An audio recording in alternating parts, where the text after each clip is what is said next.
Que Dieu nous fasse grâce vraiment pour que on puisse entrer dans le cœur d'un sujet qui est très profond, normalement qui aurait nécessité de prendre notre temps. Dieu voulant, on pourra le faire en une fois, sinon bon, on le fera en deux fois. Le thème du message ce matin, dans la lancée, toujours dans la continuité du message sur la clé de David, amen, que par la grâce de Dieu, je pense qu'à un moment on va lui donner son vrai nom, ce serait plutôt le sceptre de David, amen. On va parler de celui qu'on appelle le Shiloh. Dis à ton voisin le Shiloh. Vous voyez, ce qui est formidable, c'est la manière dont Dieu procède et dont Dieu valide la venue du Christ, en fait. Et dès le livre de la Genèse, Dieu va annoncer la venue de quelqu'un que nous devons suivre. Amen. Vous savez, la dernière fois, j'écoutais quelqu'un qui parlait et qui enseignait, bon, il y a beaucoup d'ordres mystiques, il y a beaucoup de religions, et dans toutes ces religions et dans toutes ces choses, les gens vont sortir des trucs bizarres. Les gens, les Elohim, ce sont des dieux, et tous ceux qui portent le nom El, ce sont des Elohim, donc ils viennent de El, machin, ils rentrent dans des trucs compliqués. D'autres vont vous dire non, Mahomet, d'autres vont vous dire Shiva, d'autres vont vous dire Bouddha, d'autres vont vous dire ceci, cela. Mais Dieu, il est très, il a été véritablement d'une précision chirurgicale en ce qui concerne la venue de Jésus. Amen. Et il y a une cohérence dans la Bible, dans la parole de Dieu, pour tous ceux qui ont la crainte de Dieu, tous ceux qui aiment Dieu, ils ne peuvent pas se tromper, ils ne peuvent pas se perdre. Et par la bouche, donc de plusieurs manières, Dieu va parler. Avant d'aller dans Genèse même 49, on va voir toutes les références au Christ, au Messie, qui sont contenues dans le livre de la Genèse. Dès le départ, lorsque l'homme et la femme vont pécher et vont manger le fruit de l'arbre défendu, Dieu va parler aux hommes, à Adam et Ève, lorsqu'il va leur faire part du fait qu'ils ont désobéi, et il va leur dire ceci. Verset 14, Genèse, on remonte un peu, Genèse chapitre 3, verset 14 à 15. Il parle au serpent qui s'est laissé utiliser par le diable pour pouvoir emmener l'homme dans le péché. Il va parler au serpent et il va lui dire ceci. L'Éternel Dieu dit au serpent, verset 14, « Puisque tu as fait cela, tu seras maudit entre tout le bétail et entre tous les animaux des champs. Tu marcheras sur ton ventre et tu mangeras de la poussière tous les jours de ta vie. Je mettrai inimitié entre toi et la femme, entre ta postérité et sa postérité. Celle-ci t'écrasera la tête et tu lui blesseras le talon. » Amen. Dès le départ, Dieu dit, je vais mettre une inimitié entre toi et la postérité de la femme. Il ne parle pas des postérités de la femme, il parle de la postérité de la femme. Le seul être qui est venu au monde sans l'intervention d'un homme. La femme, Jésus est la postérité de la femme. Quand il a dit la Vierge enfantera.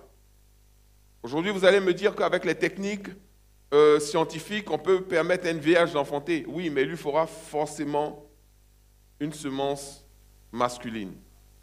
Vous voyez, ou un ADN, ou un truc qu'on va lui inséminer. Mais Jésus, Marie a été couverte par le Saint-Esprit et ça a donné naissance à la postérité de la femme. Et il a dit, tu lui blesseras le talon, faisant allusion à la crucifixion. Mais lui, il fera quoi?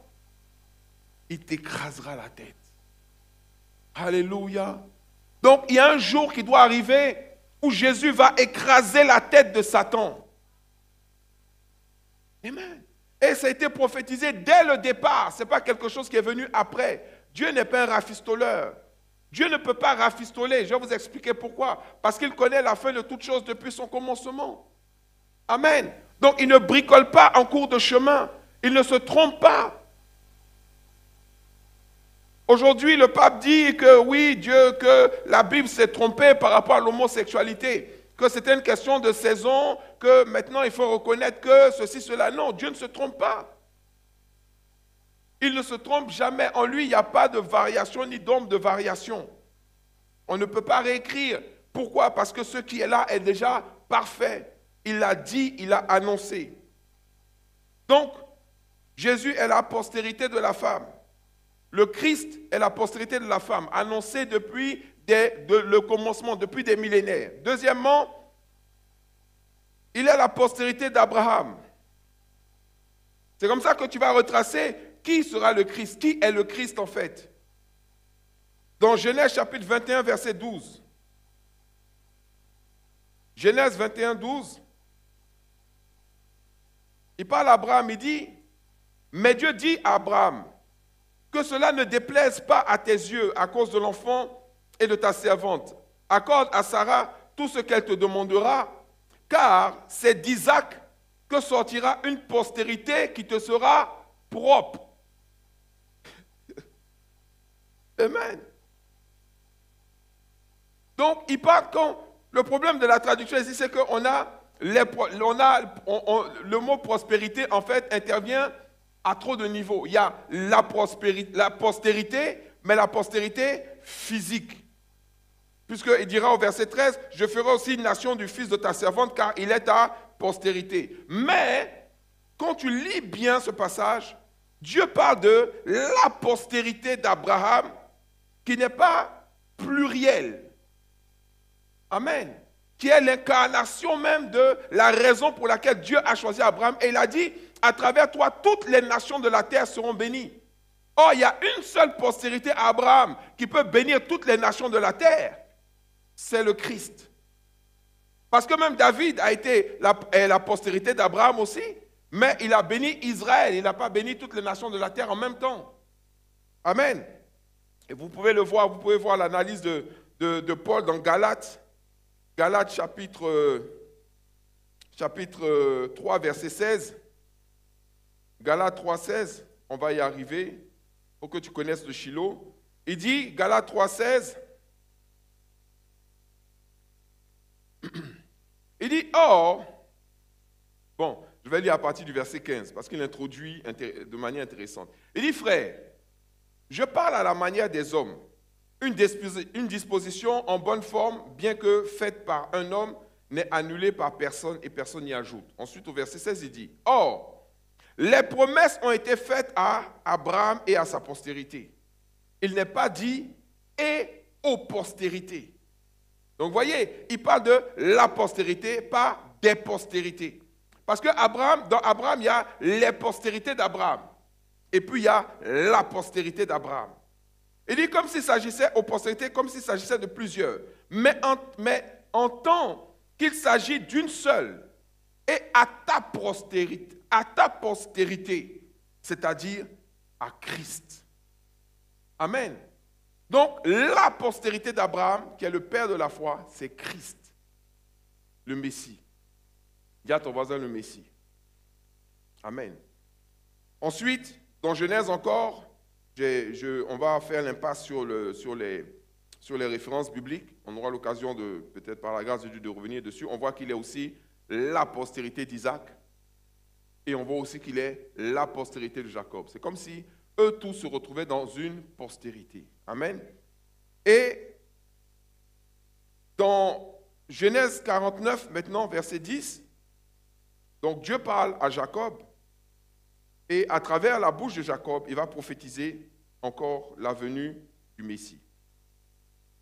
Avec une précision chirurgicale encore. Verset 10, il dit, le sceptre ne s'éloignera point de Juda, ni le bâton souverain d'entre ses pieds, jusqu'à ce que vienne le Shiloh, et que les peuples lui obéissent. Amen. Jusqu'à ce que vienne qui? Le Shiloh. Le Shiloh. Il faut comprendre une chose. Non seulement le Shiloh veut dire le Messie, mais ça se réfère à une période bien précise. Ce n'est pas le Messie Jésus qui est né de Marie, qui a marché sur la terre, qui a été crucifié, qui a guéri les malades et tout. Mais quand on parle du Shiloh, la Bible parle de la deuxième venue de Jésus, c'est-à-dire en tant que roi de la terre en fait. Est-ce que vous me suivez? Le Shiloh, il dit, le spectre ne s'éloignera point de Juda. Je vous ai expliqué que le sceptre, c'est ce qu'on appelle, c'est le bâton de commandement. C'est le signe de l'autorité. Ok? Le sceptre. Quand on consacre un roi, et vous allez voir le couronnement de Charles III bientôt, on va lui mettre une couronne sur la tête et on va lui donner un sceptre. Le sceptre, c'est le bâton de commandement. Celui qui porte ça, c'est lui, ce qu'il dit, c'est ce qui se fait. Maintenant, il y a un sceptre qui est au-dessus de tous les sceptres. Alléluia. Qui s'impose comme l'autorité suprême. Ok? C'est pour ça que, et ce sceptre-là, Dieu en a fait la démonstration à travers la vie de David, lorsqu'il va utiliser Samuel pour pouvoir oindre David roi. Au moment où il oint David roi, David n'a pas encore de couronne, David n'a pas encore de sceptre, mais l'ordre de Dieu va s'appliquer, alors que même va s'appliquer sur la vie de David au point où David maintenant va se retrouver avec le sceptre et avec la couronne. Vous voyez?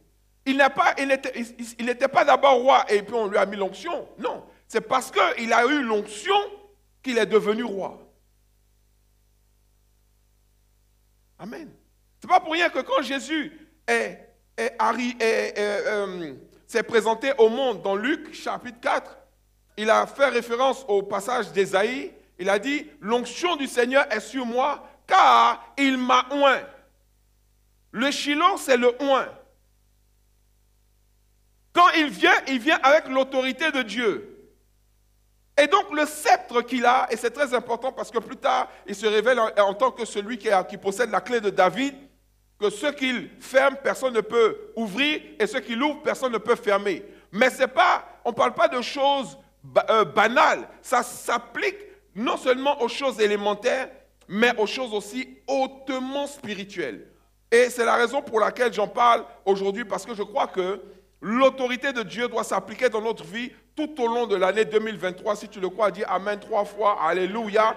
Que Dieu agisse dans ta vie comme il agit dans la vie de David et qu'il déverse sur toi l'onction qui va ouvrir les portes et qui va attirer la manifestation de sa gloire dans ta vie. Amen. Dans Genèse encore, on parle de Jésus. Il y a un autre passage, toujours dans le chapitre 49, verset 24, très puissant, j'aime bien. Il dit, 24,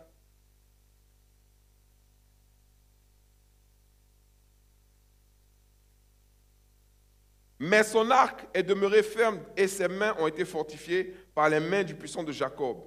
Et la Bible dit quoi? Il est devenu le berger, le rocher d'Israël. Donc il y a deux expressions qui font référence encore au Messie. Il devient le berger, et Jésus s'est présenté comme étant le berger dans Jean chapitre 10. Amen. Je suis le berger. Amen. Et le rocher d'Israël. Le rocher d'Israël, ça veut dire qu'il ne bouge pas. Or, Israël ne reconnaît pas Christ comme étant le rocher d'Israël, mais c'est pour le moment. Amen. Ce qu'on doit savoir de Shiloh,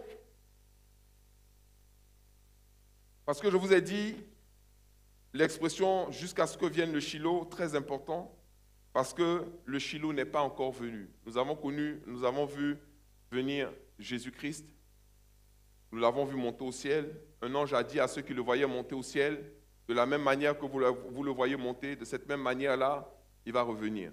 Amen. Donc nous savons, parce que nous avons reçu le témoignage de cela, qu'il est le Shiloh. Amen.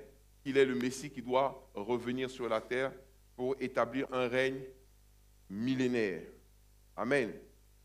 Mais, pour qu'on puisse véritablement le reconnaître, la Bible a encore émis, Dieu a encore émis des précisions sur le Shiloh. Amen. Et par exemple, le Shiloh, ça veut dire aussi l'envoyé. Dis à ton voisin l'envoyé. On peut voir ça dans Jean chapitre 17. Jean chapitre 17.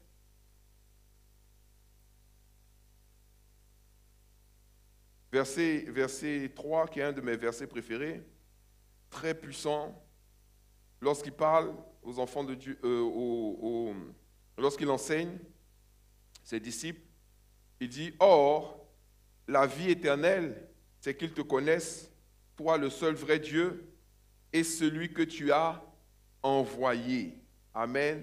Et celui que tu as envoyé, c'est-à-dire Jésus-Christ. Lui-même, il parle, mais il dit, « Or, la vie éternelle, c'est qu'ils te connaissent, toi, amen, le seul vrai Dieu. » Donc, être sauvé, c'est impossible d'entrer dans la Nouvelle Jérusalem, impossible de vivre le millénium, impossible de connaître, d'être sauvé sans connaître celui qu'il a envoyé, c'est-à-dire, non, sans connaître le seul vrai Dieu, mais pas le seul vrai Dieu seulement, parce que les musulmans vont te dire qu'ils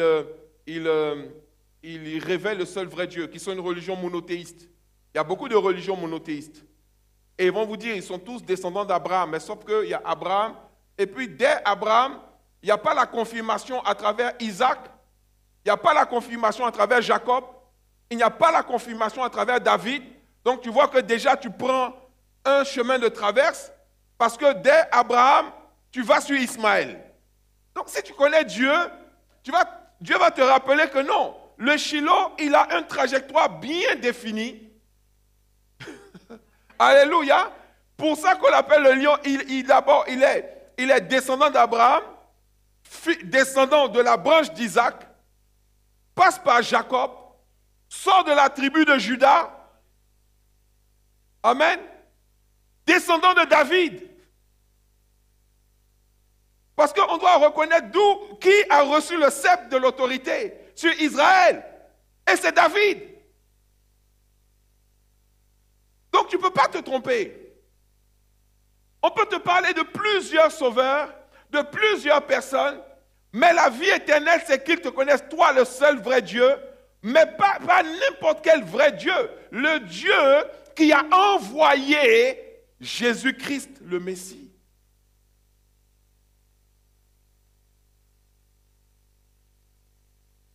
On l'appelle la semence aussi, dans Ésaïe chapitre 11.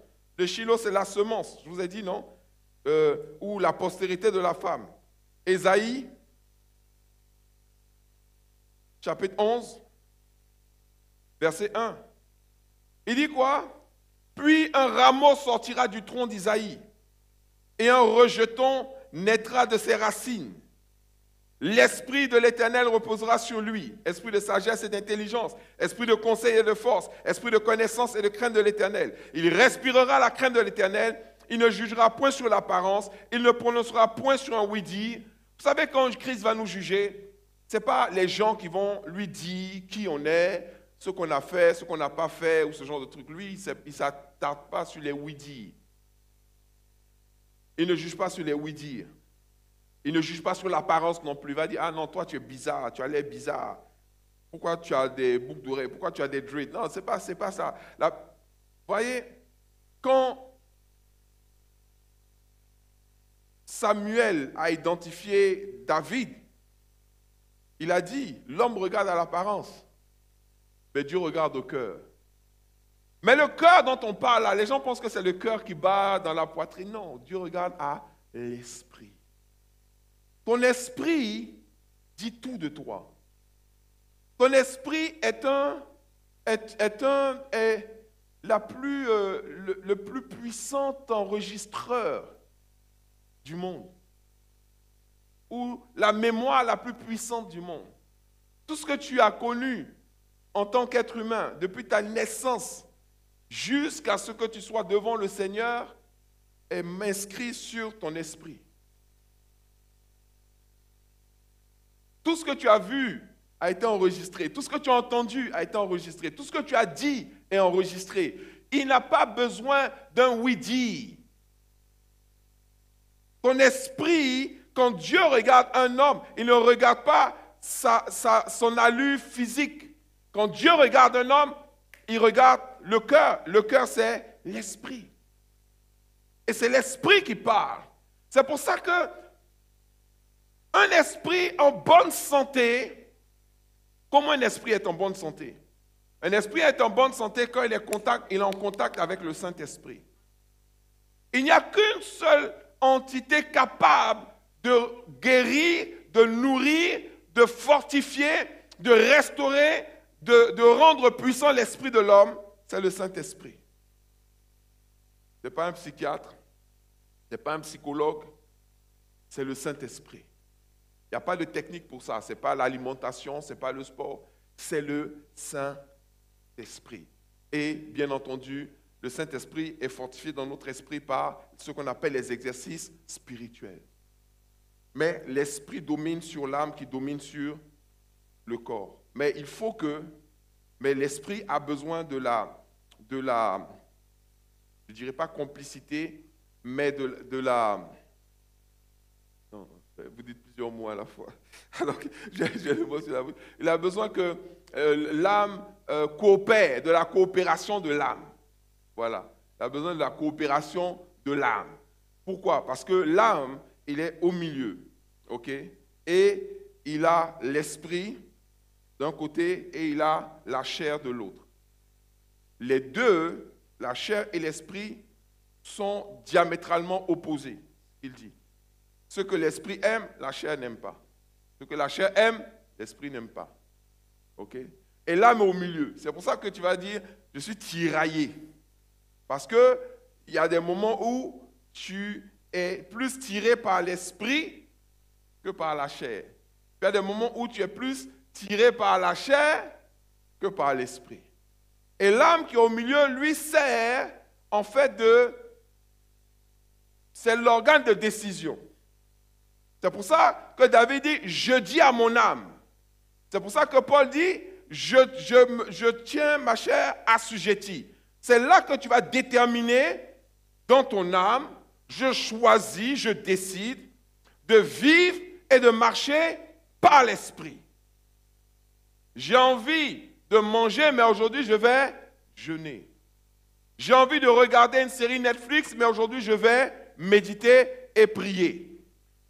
Donc la décision de ton âme et la coopération de ton âme pour marcher dans les choses de l'esprit vont maintenant permettre à ce que l'esprit soit plus fort, l'esprit soit nourri. Donc en réalité, c'est ton âme qui décide de nourrir soit la chair, c'est-à-dire le corps, soit l'esprit. Alléluia. Et c'est en cela qu'on peut être jugé. Parce que tu ne pourras pas dire, ah non, lui, il était spirituel. Non, personne ne naît spirituel. On devient spirituel, on choisit d'être spirituel. Alléluia. Alléluia. On continue. Il est donc le rejeton. Il naîtra des racines. Bon, après, il y a toujours un problème de traduction de l'anglais au truc. On n'a pas le temps aujourd'hui. Le temps est déjà assez avancé. Il est également la paix. Dis à ton voisin la paix. Cette paix que tout le monde recherche. Amen. C'est pour ça qu'il s'est présenté à Abraham, ce qui est fort, son ancêtre, comme prince de paix. Alléluia. Abraham a rencontré plusieurs. Il a rencontré le roi de Sodome et il a rencontré le prince de paix. Il a rencontré aussi Melchizedek. Éphésiens 2, verset 14. Éphésiens 2, verset 14. La Bible dit, quelqu'un peut lire? On peut avoir un micro ou pas?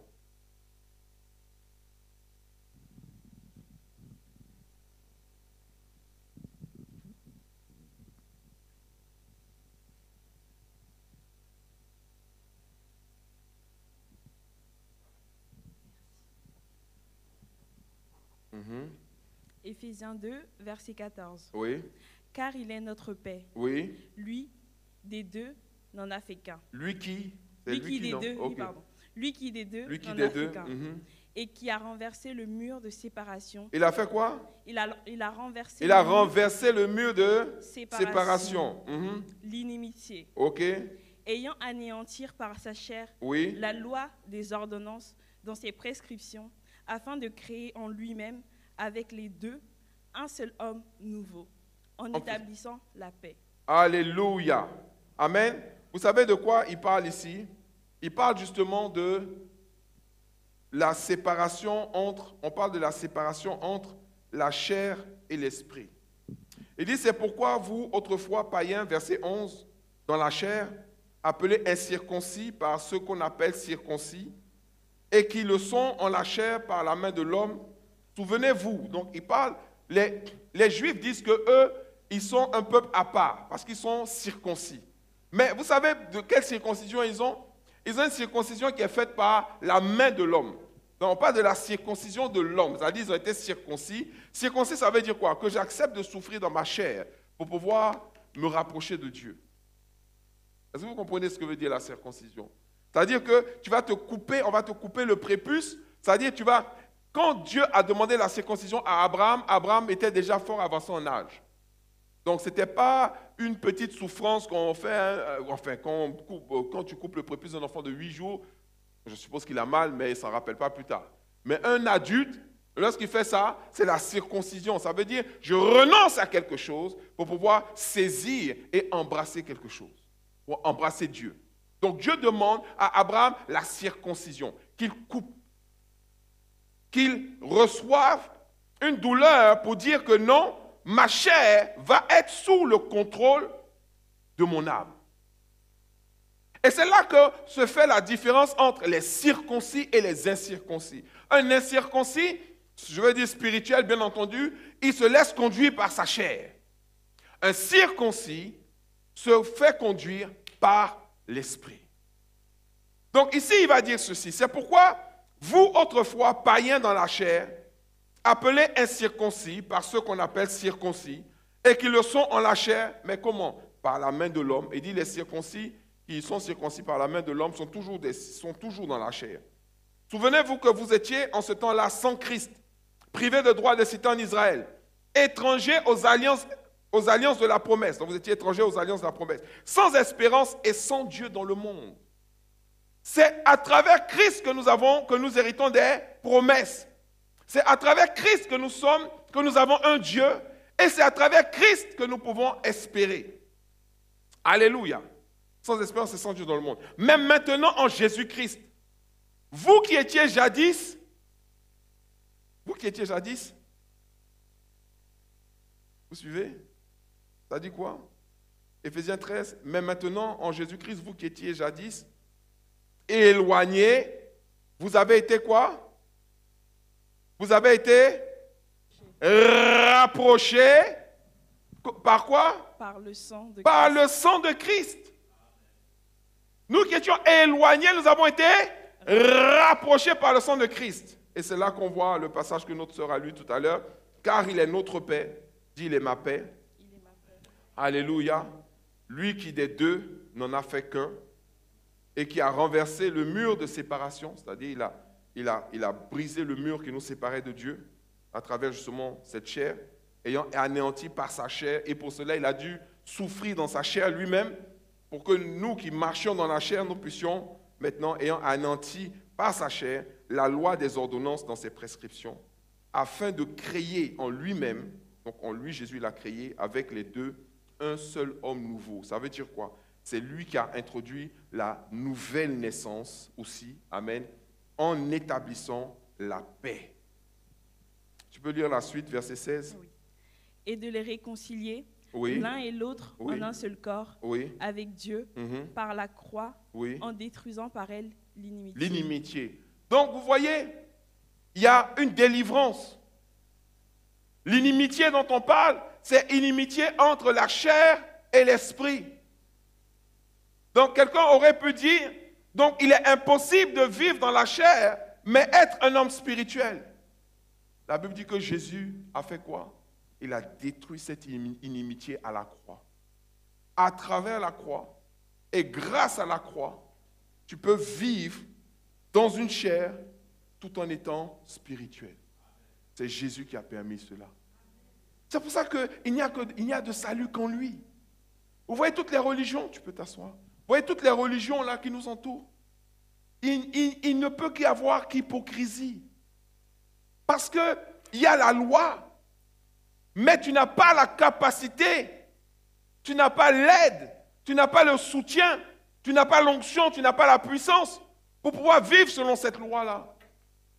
La dernière fois, je regardais le compte d'un rabbin et il aime bien répondre aux questions. Les gens lui posent des questions et puis il répond aux questions. Et ce jour-là, c'est une femme, enfin, c'était quelqu'un qui a écrit à son collaborateur qui demandait « Je veux me convertir, je veux devenir juif, qu'est-ce que je dois faire ?» Et le rabbin dit « Mais pourquoi même? Pourquoi tu veux te rendre la vie compliquée comme ça ?» Il dit « C'est pas possible, il y a 2438 règles que tu dois respecter. Le temps de t'apprendre toutes ces règles-là, il faut compter au moins 20, au minimum 20, 25 ans pour que tu comprennes les règles. » Il expliquait au gars que c'était quasiment impossible. Même si on le fait, il dit même si on le fait, comment tu vas faire? Les lois, tu ne dois pas faire ci, tu ne dois pas faire ça, tu ne dois pas manger telle viande, tu ne dois pas manger ça, tu ne dois pas ci, et tu dois respecter le sabbat, tu dois faire... C'est pour ça que quand Dieu a conduit Pierre vers le centenier romain, là, dans Actes chapitre 10. Vous vous rappelez, on ne se rappelle pas. Comment il s'appelle? Corneille, le premier païen qui est rentré dans le royaume. Il commence à parler à Corneille et l'Esprit de Dieu descend sur Corneille. Il dit quoi? Il dit, mais comment cela peut se faire? Parce que nous, on croyait que l'Esprit descendait sur des gens qui respectaient la loi.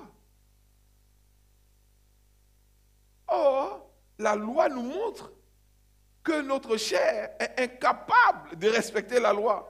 Et que la seule manière pour nous d'être sauvés, c'est par la grâce. Mais par la grâce de qui? De Shiloh, de Dieu, qui à travers le Messie permet que véritablement des païens même puissent être greffés à son royaume. Il est le Messie. Il n'y en a pas plusieurs. Et il dit, mais ce n'est pas possible. Donc quand ils ont fini, il va discuter avec les autres qui ont connu Jésus. Et il dit, mais voilà que ces gens ont reçu le summum, c'est-à-dire ils ont reçu l'Esprit. Toi, aujourd'hui, tu as reçu l'Esprit. Pour eux, là, c'était quelque chose d'extraordinaire. Pour nous, maintenant, on reçoit l'Esprit et on se couche. On n'a pas conscience de ce qu'on a reçu, de ce que l'Esprit est capable de faire dans notre vie. On n'en a pas conscience. Si on en avait conscience, on allait pratiquer les exercices spirituels qui permettent à l'Esprit de se renforcer de manière puissante dans notre vie et d'influencer de manière positive notre vie, pour nous faire basculer véritablement dans le surnaturel, dans le divin, et expérimenter toutes ces grâces que les gens cherchent là. Dieu peut nous permettre de les avoir et de les avoir à une dimension extraordinaire. Mais il dit, mais maintenant, qu'est-ce qu'on va leur exiger? Qu'est-ce qu'on va leur demander? C'est là qu'ils ont commencé à dire, mais on ne peut pas faire d'eux des juifs et ceci, cela. Et dans les discussions, et le Seigneur s'est révélé, il a parlé même à travers Paul, il dit, mais vous voulez faire quoi? Vous voulez les circoncis? Non, on ne peut pas leur demander de se circoncire physiquement. Parce que la vraie circoncision, elle n'est pas physique. Alléluia, elle est spirituelle. Et il dit, mais la seule chose qu'on peut leur demander, c'est d'obéir à l'évangile. Or, l'évangile a été donné par qui? Par Jésus. Donc vous voyez que Christ a fait quoi? Il a réconcilié les deux en lui. Les Juifs sont sauvés à travers Jésus. Les païens sont sauvés à travers Jésus. Le monde entier est sauvé à travers Jésus. C'est pour ça que Jésus a dit, je suis le chemin, je suis la vérité, je suis la vie. Amen. Et il est, par-dessus tout, il est quoi? Il est notre paix. Dis à ton voisin, notre paix. Amen. Cette paix-là, c'est ce que le monde cherche. Vous voyez, le monde cherche la paix. Aujourd'hui, nous sommes dans une période très particulière. Le monde est déjà... Bon, il y a la guerre entre l'Ukraine et la Russie, mais c'est les prémices d'une guerre mondiale. Vous ne voyez pas l'escalade. Vous ne voyez pas. Aujourd'hui, on parle de livraison d'armes lourdes à l'Ukraine. C'est pour déclencher une guerre. Pensez que parce qu'ils ont livré quelques chars à l'Ukraine, la Russie va dire, bon, c'est bon, on n'attaque plus l'Ukraine. Non. Pensez que les autres pays qui aujourd'hui sont en train de connaître une prospérité extraordinaire. Vous avez la Chine qui était déjà bien placée, mais aujourd'hui même l'Inde est en train de dépasser la Chine. Parce que l'Inde, c'est l'Inde qui achète le pétrole russe et le gaz russe, qui le transforme et qui le vend à travers le monde maintenant. Et il y a des blocs qui sont en train de se constituer et Dieu nous en a parlé lorsqu'il a parlé de la fin des temps. La chose que les gens vont rechercher. Aujourd'hui, si vous demandez à un Ukrainien, qu'est-ce que tu cherches? Il va dire, il veut la paix. Il veut la paix. L'Europe, il y a eu 2 guerres mondiales en Europe. 2 guerres mondiales en Europe. La 3e guerre mondiale aussi, ça va être déclenché par l'Europe. Je ne dis pas que demain on sera en guerre. Mais ce que je dis, c'est que nous sommes dans les derniers temps, nous sommes vraiment dans la fin des temps. Et le seul qui est capable de garantir la paix, nous allons réclamer la paix, demander la paix, soupirer après la paix. Et on va attendre cette paix-là de nos dirigeants, des hommes politiques, des systèmes politiques, de telles associations. Mais Jésus dit, il est le seul capable de garantir notre paix. Il est la seule source de paix dans notre vie. Et cette paix-là, nous ne pouvons l'avoir qu'à travers lui qui est le prince de paix. Amen. Et le prince de paix, c'est le Shiloh. Continuons. Ça fait plein de références. Hein? C'est le Messie. Amen. Shiloh veut dire le Messie. On l'a vu encore dans Ésaïe 11, verset 10. Hein? On avait lu les premiers versets d'Ésaïe. On continue. Ça fait beaucoup de lectures aujourd'hui parce que je souhaite asseoir quelque chose.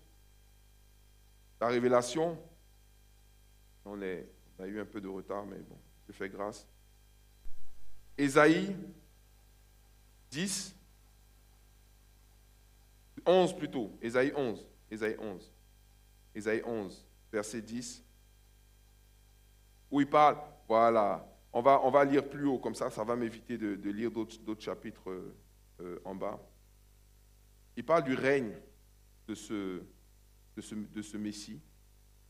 Je vous ai dit, il ne jurera pas sur un oui-dire, mais verset 4, Ésaïe 11, verset 4. Mais il jugera les pauvres avec équité, et il prononcera avec droiture sur les malheureux de la terre. Vous voyez les malheureux de la terre? Les malheureux de la terre veulent se révolter en France. Les malheureux de la terre, c'est ceux à qui on va demander de travailler jusqu'à 64 ans. OK? Là, c'est en cours, là, 64 ans. Mais il y a quelques années, il fallait pousser l'âge de la retraite jusqu'à 62 ans. N'est-ce pas? Là, on dit 64 ans. Les gens pensent que ça va s'arrêter à 64 ans. Déjà, dans d'autres pays, c'est 67 ans. OK? Et arrivé, au fur et à mesure qu'on avance, on va dire non, 67 ans, ce n'est pas assez. C'est 70 ans. Après 75 ans, c'est une forme d'esclavage. En réalité, le problème, c'est quoi? Ils savent que quand quelqu'un arrive à l'âge de la retraite, s'il touche la retraite trop jeune, s'il a la retraite trop jeune, on va devoir le payer pendant trop longtemps avant qu'il meure. Quoi? Parce qu'il meurt maintenant on meurt à l'âge de 80 ans. Donc, entre 60 ans, l'âge de la retraite, depuis 80 ans, on va te payer, te soigner pendant 20 ans. C'est trop. Il faut diminuer un peu. Donc, on enlève 2 ans. Après, on dit non, c'est pas assez, il faut diminuer. Pourquoi? Parce que, et ce qui est bizarre, c'est qu'on veut allonger l'âge de la retraite. Ils auraient pu faire quelque chose d'autre, par exemple. Ils auraient pu diminuer, par exemple, la retraite de ceux qui sont déjà à la retraite. Puisque, et j'ai bien aimé cette analyse, on dit qu'ils n'ont pas bien fait leur travail. Là, on parle des enfants gâtés de la République. Les gens qui sont retraités actuellement, là, ils sont trop gâtés. Ils ont tout eu. Pour certains, hein, pas tous, parce qu'il y en a qui ont des très petites retraites, mais ceux qui ont des bonnes retraites et tout, normalement, puisque le système de la retraite française est basé sur le fait que ce sont les nouvelles générations qui payent pour les anciennes générations. Donc, s'ils avaient bien fait leur travail, s'ils avaient fait beaucoup d'enfants, qu'ils avaient éduqués, qui travaillaient, ces enfants-là allaient payer pour leur retraite. Mais maintenant, ce qu'on constate, c'est qu'il y a de moins en moins de personnes pour payer pour de plus en plus de personnes. Est-ce que vous suivez ce que je veux dire? Mais il n'y a pas que ça. Il y a aussi, excusez-moi de le dire aussi, une vaste escroquerie. Et c'est ce qui est révoltant. Parce que Macron lui-même l'a dit. Il a dit, mais augmenter l'âge de la retraite à 64 ans, c'est pour faire quoi? Il dit, c'est une grosse hypocrisie. Parce qu'avant de faire ça, il y a des choses qu'on doit faire d'abord. On doit permettre aux gens qui ont plus de 55 ans de travailler. Or, il y a un chômage qui est très élevé dans la population des gens qui ont plus de 55 ans, les seniors. Parce que si tu arrivais à 55 ans, je vais vous dire, un autre phénomène qui se passe dans le monde actuellement, dans le monde, que les gens ont constaté après la Covid, c'est que beaucoup de gens prennent leur retraite à 50 ans, à 55 ans. Qui prend sa retraite à 50 ans, à 55 ans? Pas les malheureux de la terre. Ce n'est pas les smicards. Ce sont les gens, ce sont les courtiers, les banquiers, les assureurs, machin. À un moment de leur vie, à partir du moment où ils ont fait, entre guillemets, entre 100 000 euros à 150 000 euros l'année, ils estiment arriver à 50 ans qu'ils ont suffisamment de biens. Ils ont en général une maison qu'ils ont déjà achetée, plus 2 autres maisons. Ils ont quelques investissements, ils ont quelques actions. Ils disent, mais pourquoi me tuer au travail? Et commencent à faire ce qu'ils aiment. Et il y a beaucoup de gens en France qui prennent leur retraite même à 50 ans, 55 ans, 57 ans. Et qui disent de toutes les façons, les trucs de la sécurité sociale, là, quand ça va tomber, ils préfèrent qu'il y ait une décote que de continuer de travailler. Mais ceux qui seront obligés d'aller jusqu'au bout pour avoir quelque chose, alors qu'ils sont déjà prêts de mourir, généralement, toutes les grandes maladies se déclenchent juste après l'âge de la retraite. C'est calculé. Parce qu'il y a un fossé qui s'est creusé et il y a un constat qui a été fait. Et ce n'est pas nouveau, mais le constat a été fait. Les riches ont gagné la guerre. Il y avait une guerre que les riches ont gagnée, qui fait que les riches deviennent plus riches, beaucoup plus riches, et les pauvres et les malheureux de la terre deviennent plus pauvres, beaucoup plus pauvres. Mais ça encore, c'est la Bible qui le dit. La Bible a dit quoi? Le riche dominera sur les pauvres. Mais celui qui va amener la délivrance du malheureux. C'est pour ça qu'il dit, je suis venu faire quoi? Annoncer une bonne nouvelle aux pauvres. Depuis longtemps, les gens cherchent une solution. Comment les pauvres vont être sauvés? Comment les pauvres vont être heureux? Comment les pauvres vont être dans la paix? Comment les pauvres vont être en santé? Qu'est-ce qui fait la différence entre le pauvre et le riche? C'est que le riche, il a une certaine paix que lui confère son argent, parce que la Bible dit qu'on est à l'abri de l'argent comme on est à l'abri aussi de Dieu, mais bon, c'est un peu limité, hein, d'une protection. L'argent est une protection, mais en même temps, même en France, vous voyez la différence entre les cliniques privées et les hôpitaux maintenant. L'hôpital, tu es pauvre, tu ne peux pas payer les médecins, les meilleurs médecins en France, ils pratiquent le dépassement d'honoraires. Ce n'est pas à 25 € la consultation. Hein. Et le système comment on appelle ça, de la santé en France aujourd'hui, il y a un déclassement de certaines personnes qui fait que beaucoup de gens meurent aux urgences sur les brancards.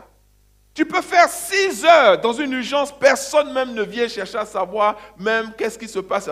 Il est mort. Le système de la santé détruit. Le système de l'éducation détruit. Si tu veux que ton enfant réussisse, soit tu habites dans les quartiers des riches, ça veut dire que tu es riche. Là, il peut aller à l'école de l'État, mais comme c'est dans une zone de riches, ils ont bien fait. Ils ont dit non, si tu n'habites pas là, ton enfant ne peut pas venir là. Donc, il y a une sorte de ségrégation. Donc, si tu veux que ton enfant aille dans les meilleures écoles publiques, il faut que tu ailles habiter dans les quartiers qui sont à 10 000 € le mètre carré ou 15 000 € le mètre carré. Par contre, si tu es dans un HLM ou tu es dans un quartier qui n'est pas un quartier de riches, la seule manière pour que ton enfant ait une éducation d'un certain niveau, c'est de le mettre au privé.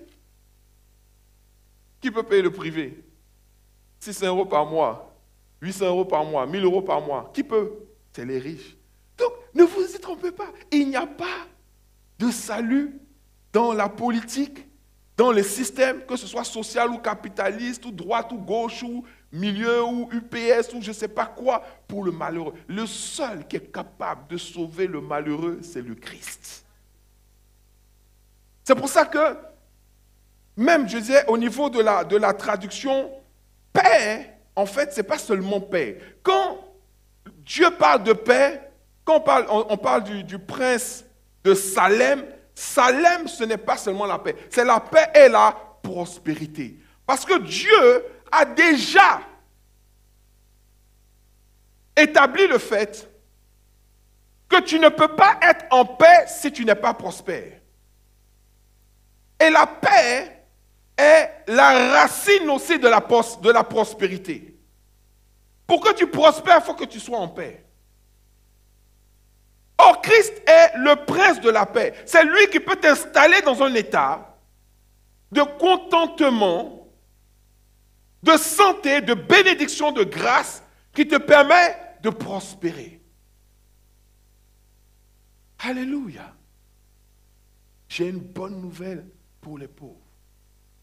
Donc, à travers Christ, nous expérimentons aussi une forme donc de prospérité qui est la vraie prospérité, car c'est la bénédiction de l'Éternel qui enrichit et elle n'est suivie d'aucun chagrin. Mais s'il doit y avoir un basculement, une transformation, une révolution, une délivrance, un nettoyage, une bénédiction, une grâce pour un homme qui va changer son statut pour l'éternité, cela ne peut se faire qu'à travers le Shiloh, c'est-à-dire à travers le Christ, le Messie. Il est la clé. Dis à ton voisin, il est la clé. Il n'y a pas d'autre clé. Mais il jugera donc, verset 4, il jugera, ça c'était vraiment une parenthèse par l'esprit, il jugera les pauvres avec équité et il prononcera avec droiture sur les malheureux de la terre. Il frappera la terre de sa parole comme d'une verge. À un moment, dans la deuxième venue du Christ, lorsque le Shiloh viendra, annoncé par Jacob, annoncé par Dieu lui-même, lorsqu'il a parlé au serpent, annoncé plus tard par les prophètes, Paul dira que les prophètes ont salué de loin la période que nous allons vivre. Ils ont espéré connaître cette période-là. À un moment, la parole du Seigneur va remplir la terre tout entière. Il frappera la terre de sa parole comme d'une verge. Et du souffle de ses lèvres, il fera mourir qui? Le méchant. On ne dit pas les méchants. Alléluia. Parce que de la même manière qu'il y a le Shiloh, il a dit quoi? Tu lui mordras le talon, tu vas mordre le talon de la femme, mais lui va faire quoi? Il écrasera ta tête.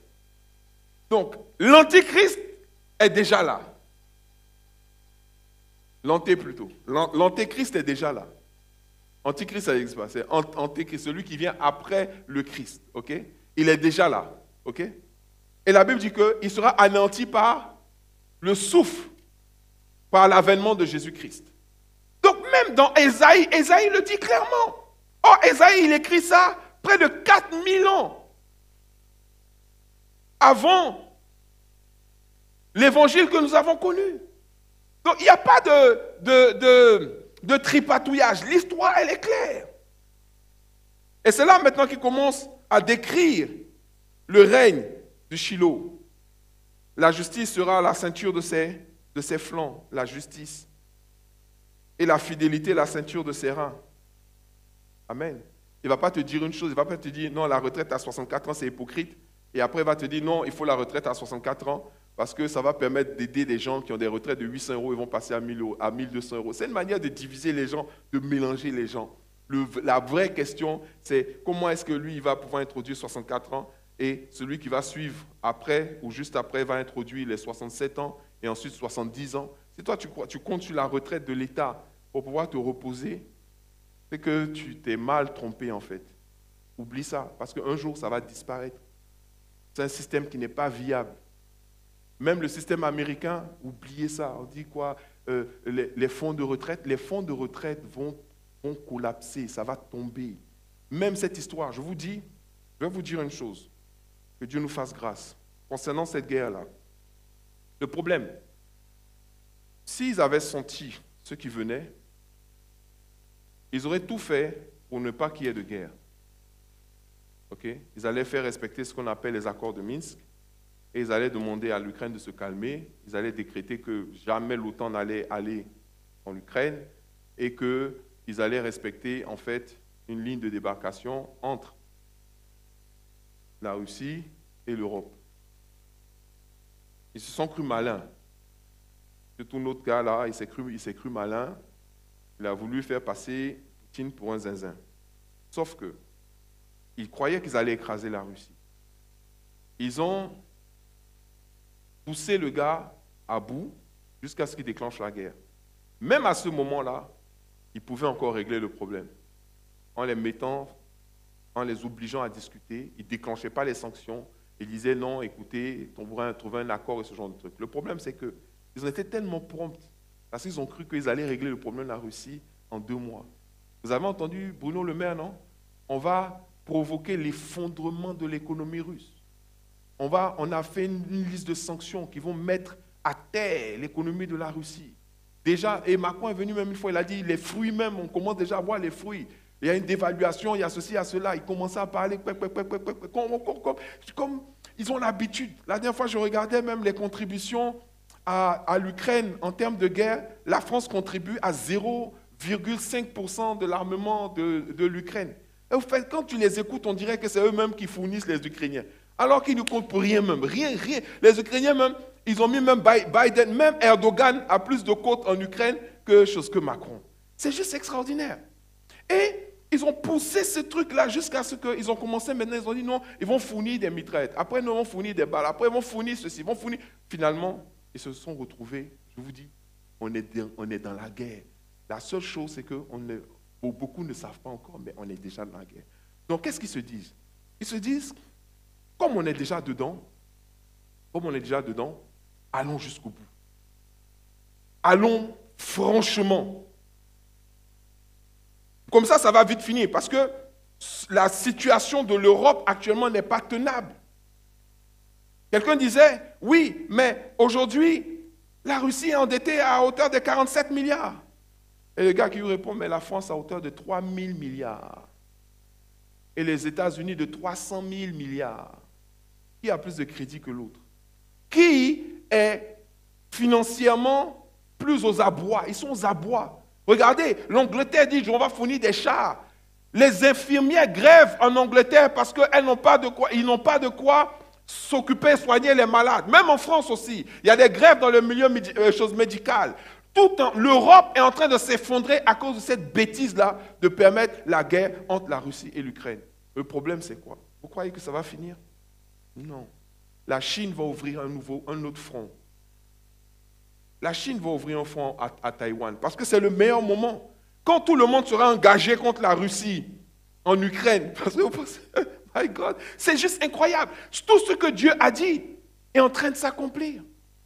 Il n'y a jamais eu un moment, jusqu'à présent, je ne dis pas qu'il n'y en aura pas d'autres, où on sera aussi proche du retour de Jésus.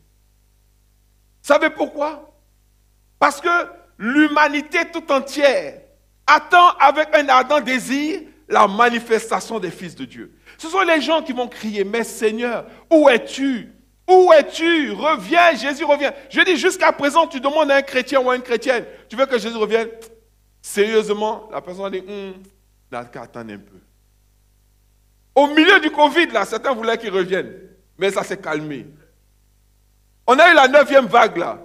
Il y avait des milliers de personnes qui étaient contaminées. Vous avez vu encore qu'on a confiné quelqu'un? Vous avez entendu parler de confiner les gens? Ceux qui ne suivent pas les médias, qui n'écoutent pas les LCI et BFM, qui ne sont pas au fait de la situation, pour eux, il n'y a rien. C'est-à-dire les gens vivent le plus naturellement, le plus normalement possible. Par contre, les gens maintenant ne peuvent plus se nourrir. Les gens ne peuvent plus se soigner. Les gens ne peuvent plus s'occuper de leurs enfants. Et la situation ne fait que empirer. Vous savez combien on nous a augmenté l'électricité ici? Vous savez combien? 300, 400, presque en 300%. Ça veut dire que là où on payait 500 €, non, c'est plus que ça, c'est 400%. Parce qu'on est passé de 40 € le mégawattheure à 450 € le mégawattheure. OK? Donc là, on ne paye plus les factures. Si on payait en un mois 500 €, on passe de 500 € à presque 3000 € d'électricité. Quand ça s'est produit comme ça, ils ont dit, ouh, on va laisser comme ça parce qu'il n'y a plus d'argent pour financer, il n'y a plus d'argent pour soutenir. Les boulangers ont dit, mais nous, on va faire comment? On va faire comment? Comment vous voulez qu'on fasse? Donc, soit on arrête de faire du pain, soit on fait le pain à 5 €. Ils ont dit, ça c'est une révolution. Ils sont allés prendre crédit, 12 milliards, pour pouvoir réduire les factures d'électricité des boulangers. Les restaurateurs ont dit, mais et nous? Mais qui va rester dans la sauce, entre guillemets? Les églises, par exemple. Nous, on va faire quoi? On va faire grève. Je prêche plus. C'est bon, il faut prêcher. Le même système qu'on a eu lors du confinement, les essentiels et les non essentiels, ça revient encore. Qui est essentiel? Le boulanger. Pourquoi? Pour que les pauvres aient leur pain, pour avoir les gros enfants. Et qui n'est pas essentiel? Les églises, les associations, les trucs, ils peuvent crever, nous on s'en fout.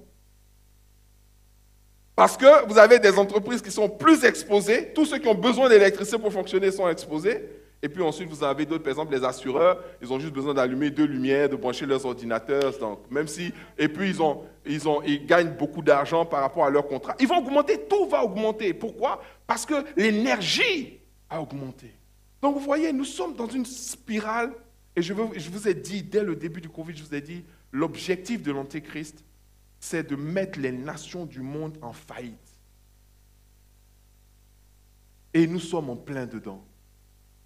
Et le seul, je vais arrêter là, donc il y aura le Shiloh 2, parce qu'il faut qu'on voit comment va régner le Christ, d'où va régner le Christ, quelles sont les hiérarchies qu'il va établir, quel est le calendrier.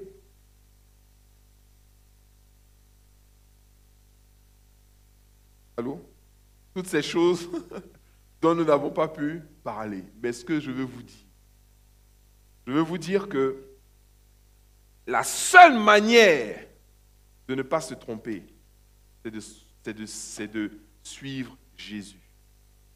La seule manière de ne pas échouer lamentablement dans l'antre de l'enfer, d'abord sur terre, mais ensuite pour l'éternité, c'est de se confier à Jésus-Christ. Car il n'y a sous le soleil aucun autre nom qui a été donné. Je voulais dire à quelqu'un, laissez les affaires de Elohim, des anges, des révélations de ceci, des révélations de cela. Jésus a tout simplifié pour nous. Il a dit, je suis le chemin, la vérité et la vie. Nul n'ira au ciel sans passer par moi.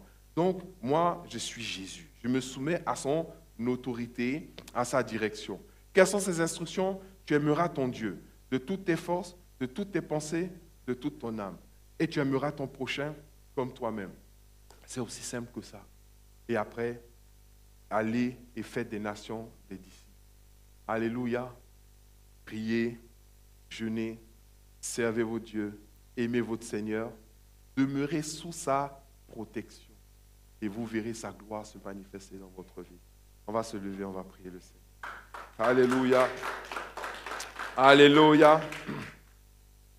Comprendre donc la clé de David, c'est comprendre qui est le détenteur de cette clé.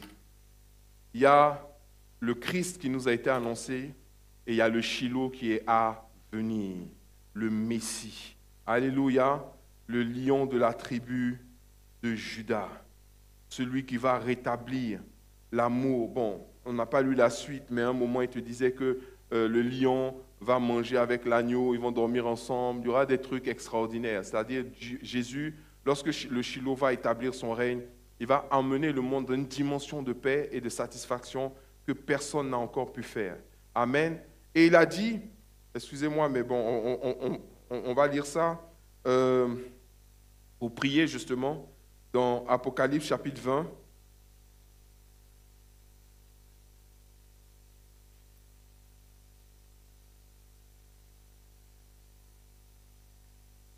Le dernier passage d'Apocalypse plutôt, donc c'est Apocalypse 22.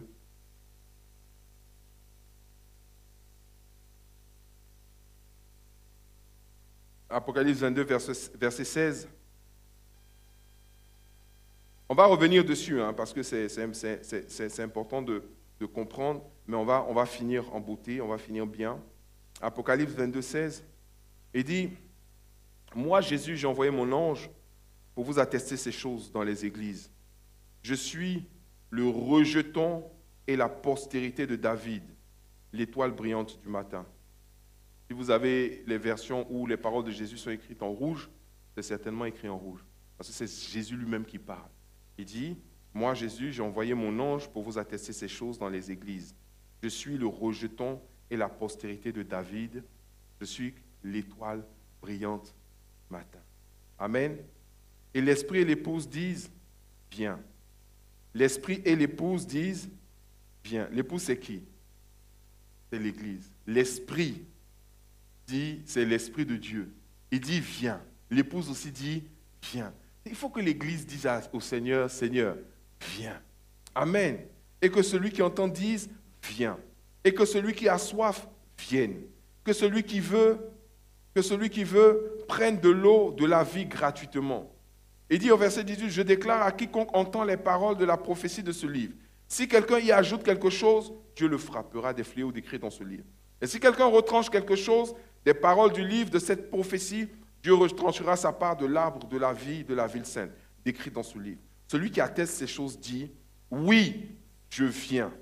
Amen. Viens Seigneur Jésus. Que la grâce du Seigneur Jésus soit avec vous tous. Vous savez, tant que nous n'avons pas le désir ardent que Jésus revienne. Je ne dis pas qu'on renonce au plaisir du monde. Je ne dis pas qu'on renonce au mariage. Je ne dis pas qu'on renonce à la prospérité. Je ne dis pas qu'on renonce à toutes ces choses que nous aussi on a envie de goûter d'abord, avant que Jésus vienne. Amen. Mais le fait de vouloir que Jésus revienne et le fait de profiter de la vie ne sont pas antagonistes, ne sont pas opposés. La seule chose que le désir de voir Jésus revenir va provoquer dans ton cœur, c'est un changement de priorité. Tu vas vivre pour le royaume et non vivre pour la chair. Amen. Et c'est une disposition qui est très importante dans ces temps de la fin pour ne pas tomber dans les pièges du diable. Donc, on va élever la voix ce matin. On va prier le Seigneur. Tu vas prier ton Dieu.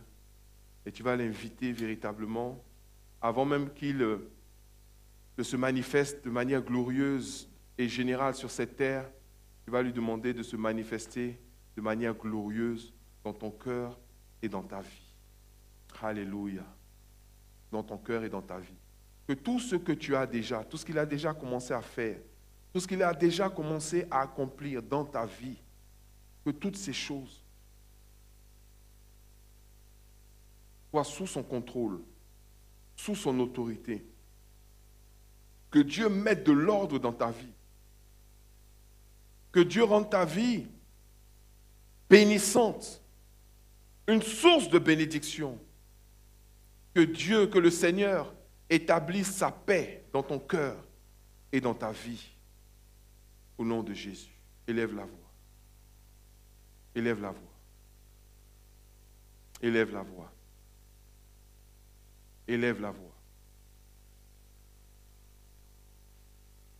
Élève la voix. Parle à ton Dieu.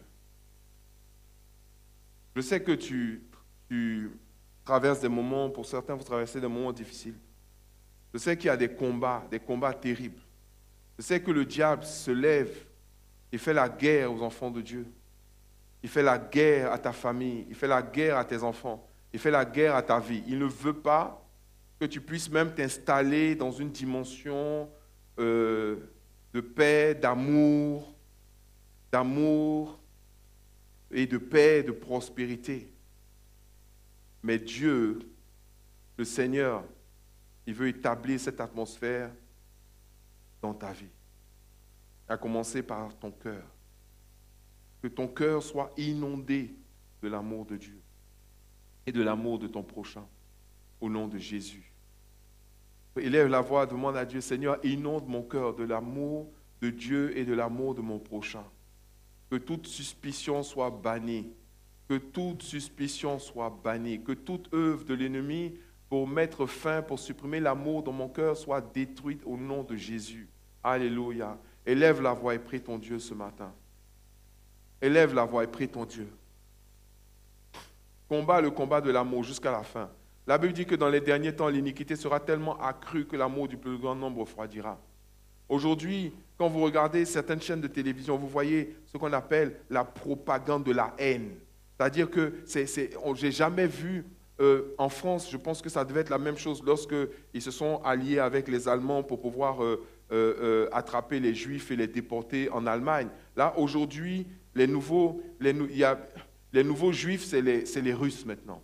Ils sont comme ci, ils sont comme ça, ils sont mauvais, ils sont méchants, c'est du matin au soir, du soir au matin. La haine est en train d'entrer dans le cœur des gens. Ils veulent distiller la haine. La haine des riches pour les pauvres, la haine des pauvres pour les riches, la haine du monde. C'est une haine, mais ça c'est le travail du diable. Il est en train de semer les prémices de la destruction. Ses œuvres sont brisées au nom de Jésus. Ce que le diable veut faire contre ta vie est brisé. Les méfiances qu'il veut mettre, les jugements, les critiques, les paroles négatives, l'atmosphère qui neutralise la prospérité, l'atmosphère des strifes, comme on dit, est brisée dans ta vie au nom de Jésus. Alléluia.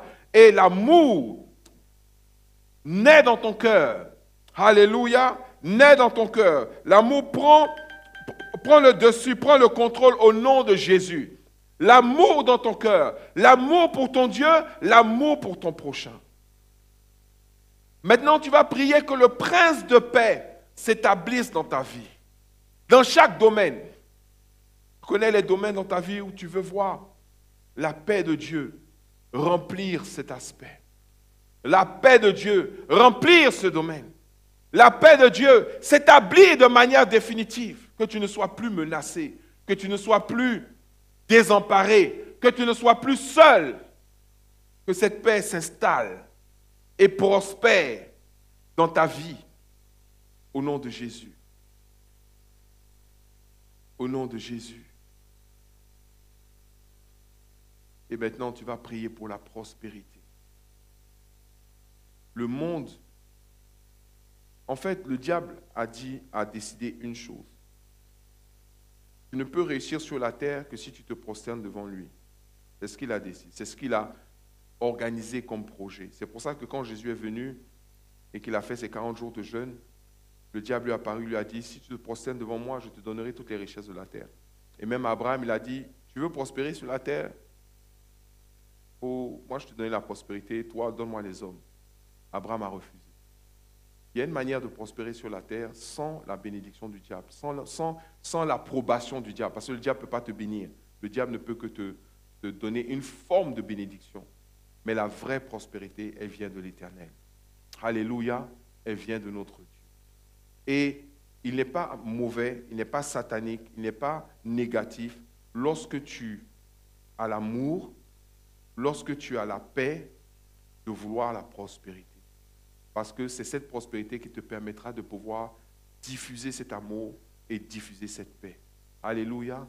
Prie ton Dieu et demande comme Jabez que Dieu continue de te faire prospérer au nom de Jésus. Qu'il te fasse prospérer, qu'il t'accorde la prospérité divine, la santé divine et la prospérité divine, la paix divine. Alléluia. Toi, tu veux des choses qui viennent de Dieu. Tu veux les vraies choses. Je veux les choses qui viennent de toi. Je veux les choses que Christ a acquises à la croix pour moi, afin que je continue de marcher et d'avancer dans ses voies et de voir sa gloire se manifester. Seigneur, je bénis ton nom. Je bénis ton nom pour tout ce que tu fais pour tout ce que tu as accompli, pour tout ce que tu fais dans nos vies, au nom de Jésus. Au nom de Jésus.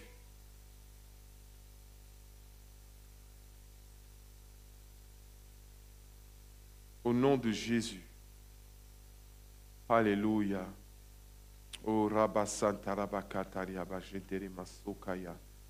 Redeke Shendere Moko Soriabas. Redekendere Masokia. Nous fermons ta bouche, Satan, sur nos vies. Nous neutralisons tes plans sur nos vies. Nous neutralisons tes plans de soustraction, de division. Nous neutralisons tes plans de mort. Nous neutralisons tes plans de renversement. Non. Nous déclarons que le Christ, notre Seigneur, le rocher de notre vie, notre berger, écrase ta tête dans nos vies au nom de Jésus.